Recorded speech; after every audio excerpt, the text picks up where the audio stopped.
I mean, it's definitely tough. You know, that's when you kind of get into the business and politics side of basketball.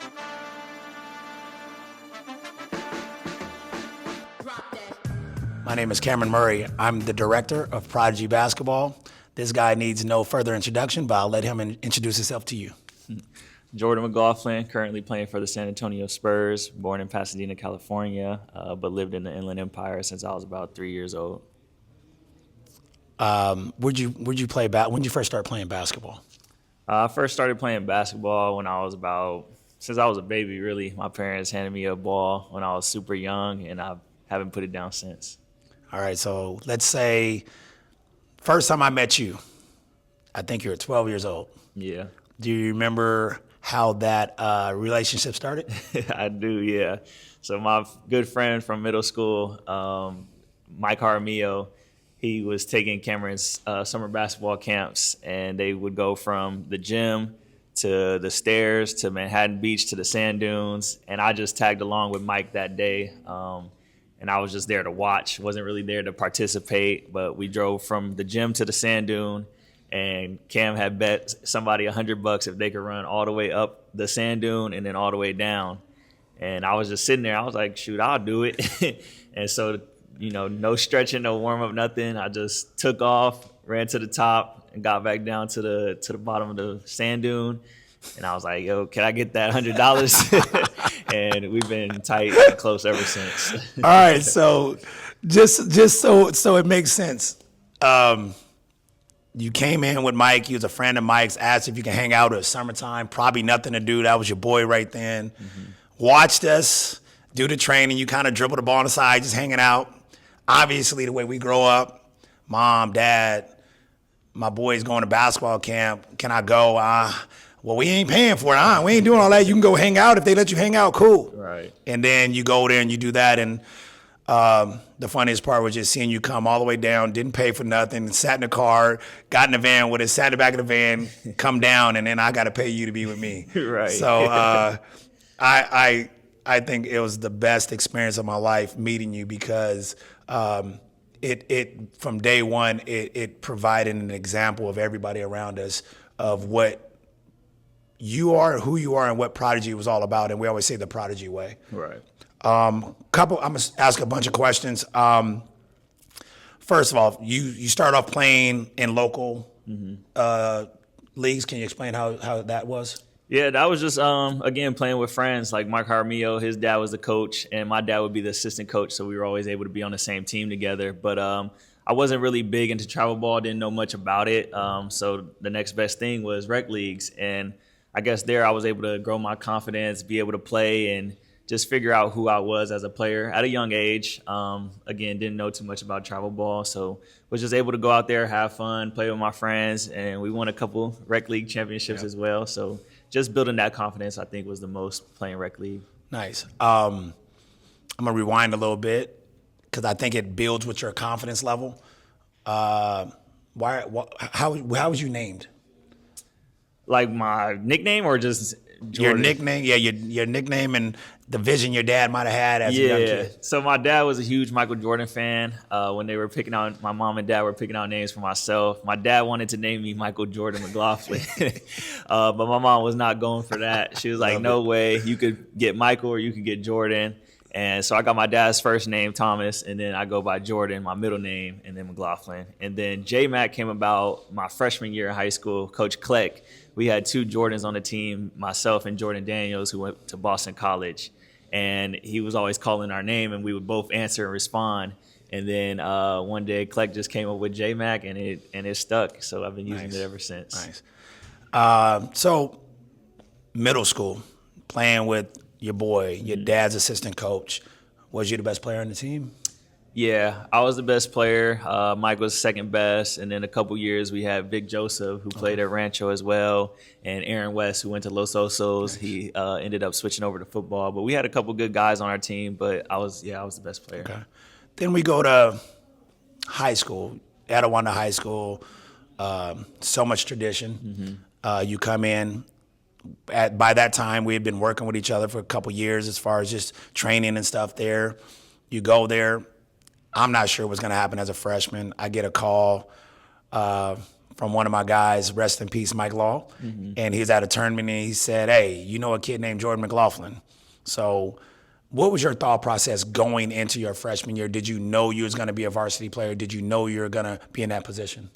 No, honestly, I didn't. So I went and tried out for Etiwanda that summer. They had the tryouts, and then I played JV that summer. And after the Corona Del Mar tournament with the JV team, Coach Lemus, the JV coach at the time, he called Kleck and was like, yeah, we got to move him up. And I had a really good tournament in Corona Del Mar. We had played a couple teams, and I think in the finals we had lost to Mater Dei. But I was the only one that kind of like wasn't really timid and scared out there. I was just out there playing. And, yeah, they moved me up going into that year. Nice. So when I talk about basketball, I talk about the energies. I love to work with people that want to get better and have a passion for the game. I never dealt with when people would tell me somebody's a pro. And when Mike Law called me, I was like, hey, nephew, he's a pro. I still didn't know how to understand it because for me, I always look at development and what it is. I'm never looking for pros. You know how Prodigy is. We look for the underdogs, the people that want to work hard. So I know that was new for you too because you just grind and I feel like we did a good job of keeping that mentality away from you as far as being a pro and being all that, just being the best person you can be. So as you make your way through Etiwanda, at what point during those 4 years did you know, like, this is my team and I'm the best player? I'll probably say, I liked my chances when I was a freshman, really.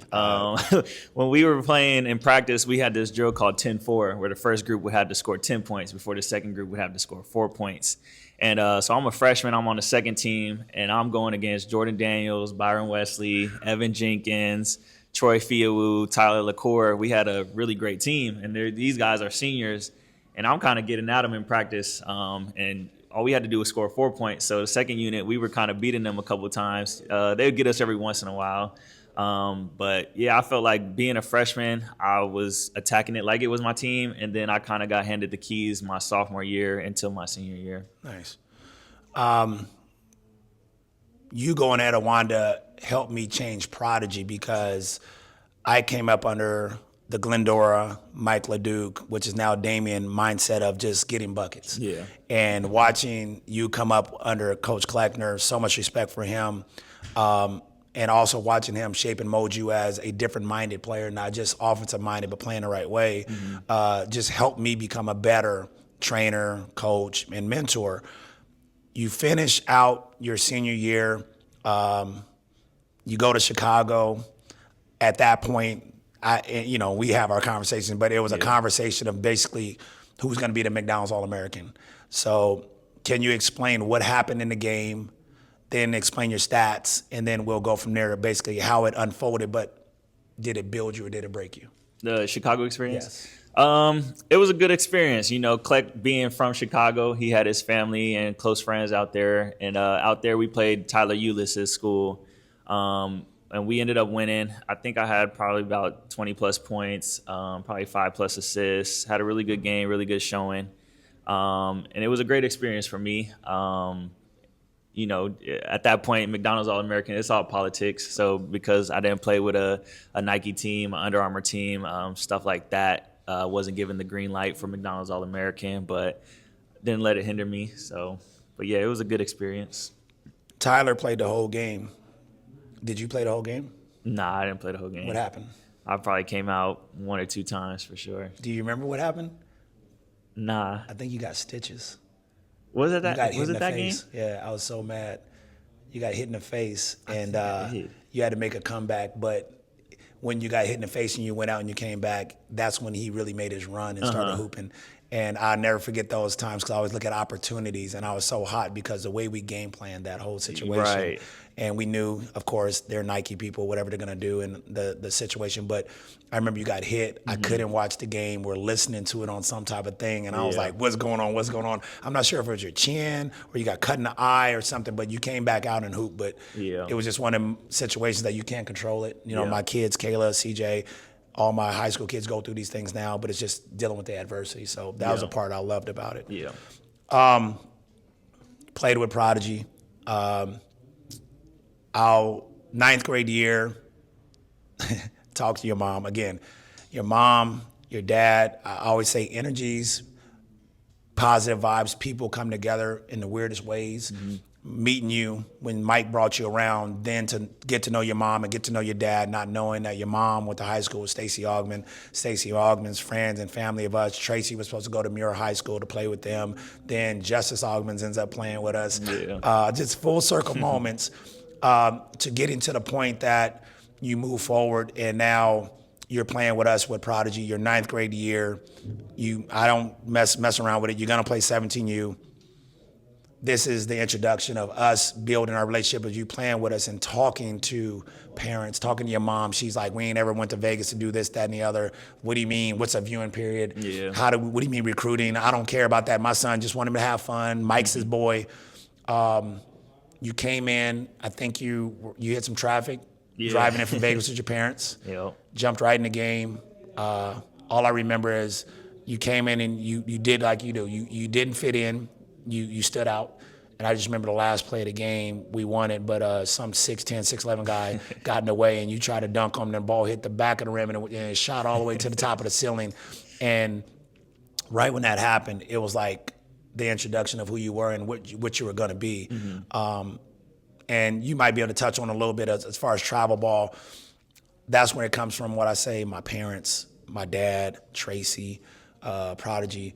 There's a lot of demands on what we want people to do and how they're going to do it, but I really love how you always listen, but at the same time, you kind of made your own solid decisions, what you believed in, and that helps me believe in my kids. So explain, if you can explain briefly, like your whole travel ball experience, how those things helped you and pushed you in certain ways. Yeah. Like I said, I didn't know much about travel ball. I wasn't a big fan of it. I hated playing 2, 3, 4 games in a day. Yeah. But, talking to you, Pops, and Tracy, knowing that was something that needed to be done in order to get me to where I am today, it was a positive experience looking back on it, and I just did the most that I could with it, looking at other people going through AAU and travel ball and figuring out how to get scholarships and all of that. And you always put us in the right positions, everybody that was on the team, not just myself. You always put us in the right positions, the right tournaments, and all of that. You do it very strategically, whereas some of these other coaches and programs, they just it's a money grabber. Yes. They're out there trying to, get in every single tournament, making these parents pay all this money. And so for us to do it the way you do it strategically, it's the best way to do it. And then, like I said, just attacking it every single tournament, going out there, showing what I could do. The cameras are out there, the coaches are out there, and just, knowing my end goal, getting to a college for free and then playing in the NBA. That was always my goal. So always going out there and giving it my all. Nice. So we kind of hit that fork in the road at one point going into your junior year. Shoe company, Asics, or whatever we team up with the Pumps. Yeah. We were very loyal. Me and you were like, we loved the IE. We understood to bring everybody with us. And the game plan was to be under this umbrella and bring our guys. And little by little, they started bringing ranked players into our team. And I think by the time we played our first tournament, we had 9 or 10 players, all Division I players. The chemistry wasn't always there. There's a lot of hidden agendas. Yeah. You was basically the carrot for everybody else. How did it feel to finally be on a team? Because I don't like to compare, but Kayla's in the same situation, similar to what you are, to feel like there's a responsibility that you have to kind of bring everybody along with you, but at the same time, take care of yourself. And a lot of times, no one's looking out for you. Yeah. So how does that feel, and how did it feel when you got to a point that you were that guy and then other people wanted that spot, your position? Yeah. I mean, it's definitely tough. That's when you kind of get into the business and politics side of basketball, when things like that start happening. But again, just keeping the main thing, knowing my goal, knowing my end game. Most importantly, the number one goal is to win. Yep. And once you win, good things will follow after that. So as long as we were going out there winning, it wasn't too much of an issue. But just taking it game by game. Each game is going to present something different, and just making sure I asserted myself and stood out however I could, whether that was scoring, defending, making the right plays, just doing a little bit of all of that every single game. Yep. All right, so let's get into the dirty side of basketball. as you made your name, you went to the top 100 camp, underclassmen. I think first day you did decent. You did your job. You always do your job. My dad went with you. Always applied certain pressures. He told you need to stand out. He wanted more out of you, and I love that about my dad. He's a grandfather now, so he's a little bit nicer. So when your son comes around, he might be too nice. But there was a demand that he needed, and he wanted you to go out there. And basically, he's like, you got to go try to dunk on a 7-footer or go do what you got to do. Yeah. Explain how that moment in that camp changed a lot of things, basically, of being in a national camp. Yeah, no, it was great, and I probably wouldn't have took the strides that I took if Pops didn't go out there with me. He's been in the position with you guys, so he knows what I need to do. He was able to give that tip and pointer to me. So the next game I go out there, we're in St. Louis. We were playing, I forget who it was, but it's all the top talent out there. And like you said, a 7-footer. I go out there and try and dunk on him, and I dunked on him, and then. Just my confidence took off from there, and all the scouts and everybody, that's when you start riding up on you and everything. But without that little push from Pops, I probably wouldn't have taken the strides that I did take after that. Yeah, they try to call things overnight sensations, and I've been using the phrase, if you're doing your homework and you're preparing, then when the test comes, you're never nervous. You're ready for the moment. And I feel like he was always ready for the moment. Sometimes you just need that push. Yeah. And there was no better person I thought that would be able to go with you was Pops. Once you got that push, there's no overnight. You've been ready for this, and you was always ready for this. Right after that happened, like you say, like you jump out of nowhere right into the top 50 in the country, and then we had another game plan. We're pushing. You never played for Cal Supreme, and then when everybody's probably listening to this interview, you're probably like, well, Cal Supreme. Cal Supreme is the why not now. They're the Paul George. They're the Oakland Soldiers of when you were coming up. Yep. Even though you didn't play from them, you played in a modern-day extravaganza. You played in so many places.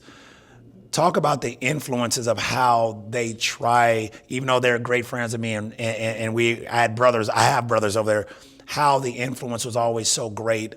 I remember walking to the parking lot with you, to some of the Nike execs, and 4 or 5 pair of Jordans and those other things. Explain how that was. Yeah, like you said, it's a dirty business. They try to dangle everything they can in front of you. Nike gear, Nike shoes, Jordans, stuff that ain't even came out yet, stuff that comes out in 2 weeks. And, being a high school kid, you're like, oh, man, this is great. Like, I can get all of this whenever I want, however I want. But, just sticking to my roots and being loyal, super loyal guy. Been with you since middle school. Didn't transfer high schools, didn't transfer colleges. It's just something that never really came into fruition for me, at least. So yeah, it's definitely tough. But if you got the right people around you in your circle, I think you just got to continue and know what you're getting into with certain things. So this is what I talk about: maturity, standing 10 toes. You started off loyal with me. You started off loyal with Etowanda. You started off loyal with USC. I throw temper tantrums in my way. My dad does. We see things a certain way. And that's the part when I say that you're such a honorable person that how would I expect you or try to convince you to go? I remember I was pissed at Etowanda a couple times. Like, we going out there to Finley Prep or whatever. Because it just wasn't going the way I wanted to go for you, but you always stayed 10 toes. You trusted the process. You did the same thing at USC. I transferred to USC to go to Louisville.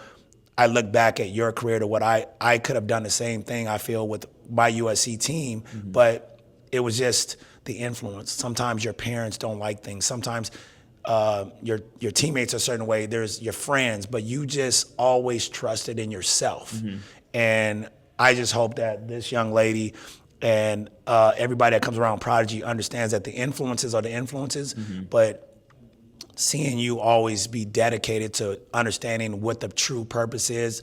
I've walked around with you at USC. You are the man.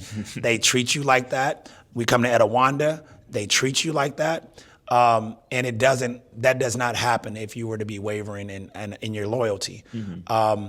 You were the best player in middle school. You ended up being the best player on your team in high school. You was my best player in travel ball. You was the best player at USC after you finished there. All time, what were you in assist? Second in assists, first in minutes, first or second in steals, and a couple other categories, top 5 in for sure. Nice. Loyal.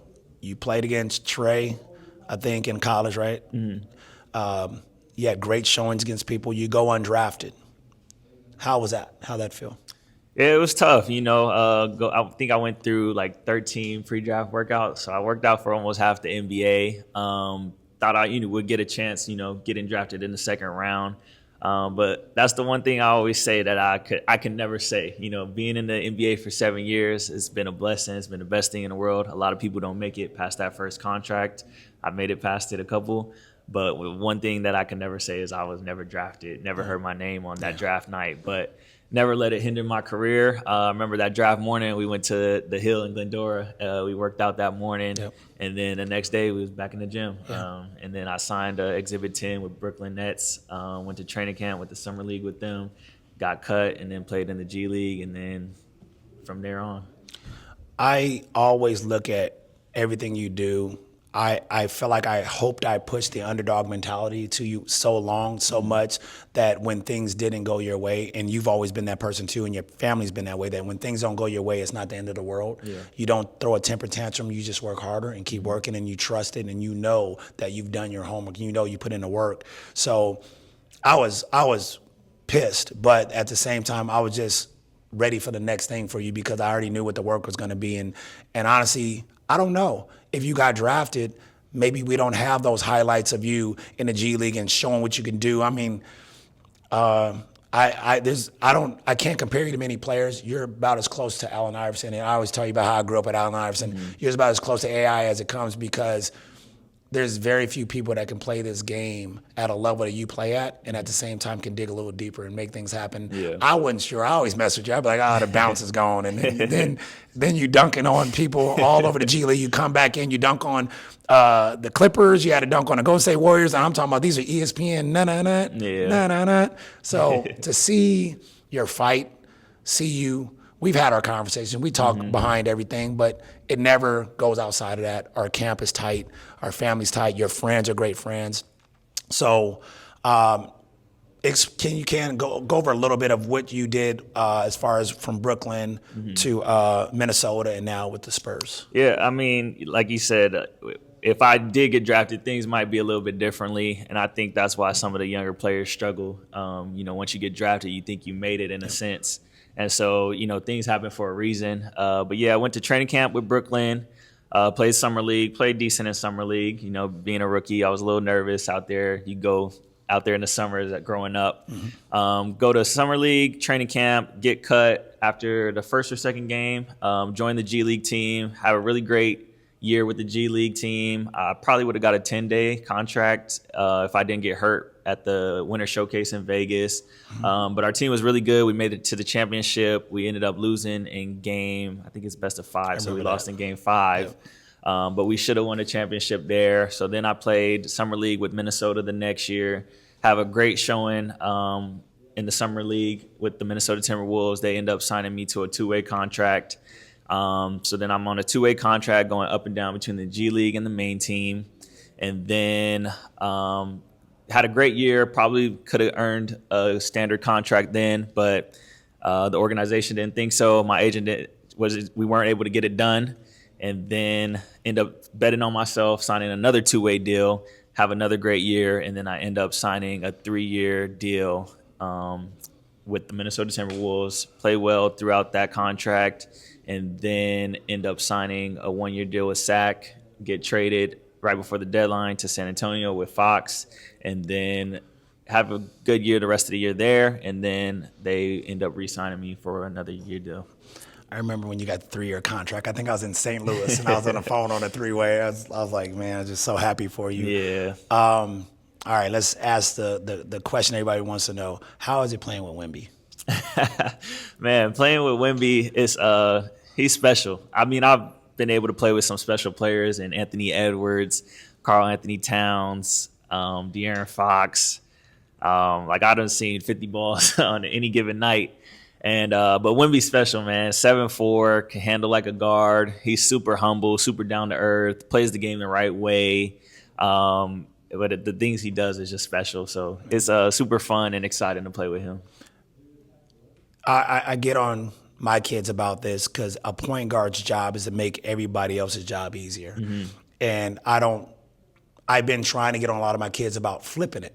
So a point guard's job is to make everybody's job easier. How much does he make your job easier? He makes my job easier because he has people gravitate towards him. So whenever he has the ball, he has 3-4 guys keying on him. So my job is just knock down open shots. Willing passer. Yeah, and he's a willing passer. So my job is to just knock down open shots. So he makes that easier for me. Nice. What is your relationship with coaching staffs? Like, let's go with Kleckner to infield to the NBA. Like, how do you deal with your relationships with your coaching staffs? Each level is different. It's very rare that you have a relationship like I have with Kleck and Coach Green and Coach Lemus, Coach Lunt, a lot of the coaching staff at Awanda. I'm still in communication with them, the principals, the athletic director, everybody's still there. And that's kind of rare that happens. Yeah. But at Awanda, we've kind of built a pipeline where we're able to have that. So my communication with them has been great ever since I was there and even past then. With USC, it's a little different. It's more of a business when you get to college, especially now with NIL and everything. But still in communication with infield here and there, more so with his assistant coaches. You know, those are the ones who do most of the recruiting anyways. So Tony Bland, Chris Capco, Kurt Karras, who still works with infield. He was my roommate and a walk-on at the time, but he's now coaching with Andy Enfield at SMU. I still in communication with him. So I still communicate with those guys and the administration at USC as well. It's just a little bit different than it is at the high school level. And then when you get to the NBA level, again, it's different as well. But, you know, you talk to your coaches on the daily. You have the front of the bench coaches. You have the back of the bench coaches. You have the film room. You have video. You have strength, player development. You have different tiers of coaching. But San Antonio is a great organization, and you're able to kind of talk to whoever you need to talk to, and they're able to talk to you on a daily basis, give you what you need, your film, your minutes from practice to playing, pretty much everything you need on the iPad that they give us. Nice. I'm glad you just talk about film because today there's so many videographers, there's so many highlights. You didn't have that at Etiwanda because you guys didn't have the ability to have a person sharing the videos and going over a lot of film. I don't know if you even did it in high school at all. But once you got to USC, you would always grab clips and send them to me. And you'd be like, hey, don't post this, don't show nobody. So it's private clips. It's a private ran practice. But at the same time, it was things you're doing good. And then there was sometimes things like, hey, you know, what you think. Yeah. And I love it because I'm trying to get Kayla and CJ and a lot of other kids to really get into it. But today's era is about 30-second clips, 1-minute clips. How much has film helped you? It's helped me tremendously. Like when I got to USC and we're watching film, it was just all new to me. But as I'm watching film, each practice, each game, and seeing how I'm in the wrong position, where I need to be, what's the right read. Like when I got the experience film, it took my game to the next level. It made it so much easier. I was able to know what I was looking for, what I was reading, what my read was. When I would make a mistake, I was able to go back and figure out the right read. So film has helped me tremendously for sure. The timing of you coming in town, it wasn't planned. Like you come in town, you hit me up, we lock in, get shots up, you go to your game. And then I'm just back following you online and watching videos and trying to see if you guys won and looking at your stats, and we just keep communicating. The timing has been great for you coming to town here, not just for you and your family, but for me and my family. I always talk about the DNA and of the Murrays, of what we do, what we've done, what Dad did with Tracy, what Dad did with myself, what my uncle did with Lamont Murray, number 7 overall pick with the Clippers. There's a blueprint that we all went by. And I think what I'm most proud of with you is you followed the blueprint, but you created a blueprint of your own that followed what we did, but you also you created a path. We always talk about scoring and things like that. I think without a doubt you could have been a 20-point scorer in high school, no matter what. How many points did you average in high school? Probably like 16, 14. Yeah. 16. Yeah, probably 16. You make everybody better around you. This is how my blueprint changed. My dad always saw scoring. I think 20, 22, 28, and 30 was what I was averaging in high school. Then I get to college, and it was a full circle moment of just not understanding how to be a point guard without scoring. I couldn't find a purpose. Today's kids don't understand the purpose of basketball without having a ball in their hands or without scoring. Yeah. So for me, my blueprint changed of like, Kayla played this weekend, and that's why I say it's perfect that you came. She played, to me, 5 very complete games, and it was so JMac. Like, the blowout games made people better. The tough games stepped up in the right moments, made the right decisions, the right passes, and always wanted to guard the ball. Always wanted to play defense, always wanted to be tough. How are you feeling right now about today's game of how the influences of maybe it's the NBA, maybe it's social media. How do you think it's affecting our game based on how you have to play this game now, being a star your whole life, being a high school star, being a college star, then getting an NBA and understanding your role? Because when I watch you on TV, I see the love, I see the passion. It's not just on the court. You are great for the locker room. Yeah, I mean, it's what has allowed me to play 7 years in the NBA. Am I the biggest? Am I the strongest? Am I the quickest? Am I the best player out there? Like, no, but my fight, my competitiveness, my basketball IQ, my energy every single day, whether I'm playing or not playing, in the rotation, not in the rotation. Like I said, I've been in the NBA 7 years now. I've been put in every situation, from G League to the NBA to starting to not playing to getting thrown in the fourth quarter with 10 minutes to go. Like, I done seen almost every situation possible, I think, in the NBA. And for me, it's to just go attack it with a positive attitude, no matter what the situation is. I know I have prepared myself mentally, physically, when the lights aren't on. That way I'm able to perform when the lights are on. So, yeah, it's just my energy, my mental. I feel like I prepared myself for almost every position that there is. Nice. And I say it based on the Prodigy way, based on Prodigy, Murray's, the McLaughlins, the Colettas. You and Nick like shaped everything. Nick helped me start Prodigy. You met Nick, then you came across. So from so many different standpoints, you two have changed the way I think the game and how I teach the game and life beyond basketball. Real quick, just discuss educationally, what have you done so far for yourself while still being in the NBA? Yeah, so educationally, graduated high school and then went to USC, graduated in 3 years with my degree in sociology. And while that fourth year I was there, I managed to get half of my master's. Then I left to the NBA, and then over the next 4 years in the summer, I would take 1 or 2 classes online to finish up my master's degree. So I got my undergrad in sociology, and then I got my master's in communication management, all paid for by USC. So yeah, I did that and just continue to communicate with them and keep all doors open, just in case anything to happen when I'm done playing.